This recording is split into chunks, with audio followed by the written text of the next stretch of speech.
तारीख के लिए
আজকে বিকেলবেলা আমাদের কাছে একটা ইনফরমেশন আসলো যে চন্দ্রপুর যে আমাদের এখানে আইএসবিটি আছে, এখানে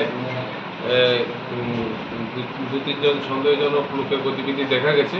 তারপর আমাদের সাব ইন্সপেক্টর কৃষ্ণবন্ধন দেবনাথ এবং আমাদের ইন্টেলিজেন্স ইনপুটের উপর বেস করে আমরা এখানে তিনজন লোককে আমরা আটক করেছি বিকেলবেলায়। তার ভিতরে আপনার একজনের নাম হচ্ছে মোহাম্মদ সিরাজুল শেখ, আরেকজনের নাম হচ্ছে মোহাম্মদ আলামিন ইলিয়াস জুয়েল। একজনের বাড়ি হচ্ছে বাংলাদেশের রাজশাহী ডিস্ট্রিক্টে, আরেকজনের বাড়ি হচ্ছে বাংলাদেশের সুনামগঞ্জ ডিস্ট্রিক্টে।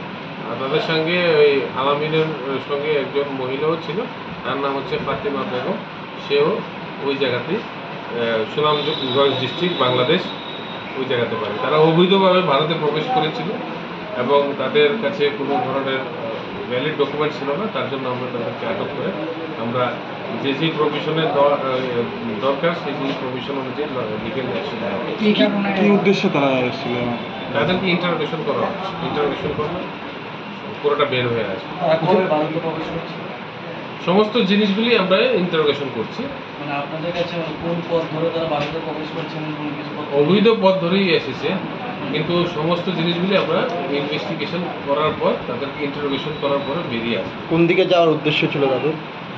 অবৈধভাবে এসে অবৈধভাবে বসবাস করার উদ্দেশ্যই ছিল তাদের। বাকি যা জিনিসগুলি আছে সবগুলো আমরা ইন্টারোগেশন করে আমরা বের করবো। কোন জায়গা থেকে আসছে, কোন জায়গা দিয়ে আসলো, এইগুলি সব কিছু আমরা দেখছি। স্যার এরকম কিছু তথ্য আমরা জানতে পেরেছি যে ওরা ওখানে নির্যাতনের শিকার হয়ে চলতি যে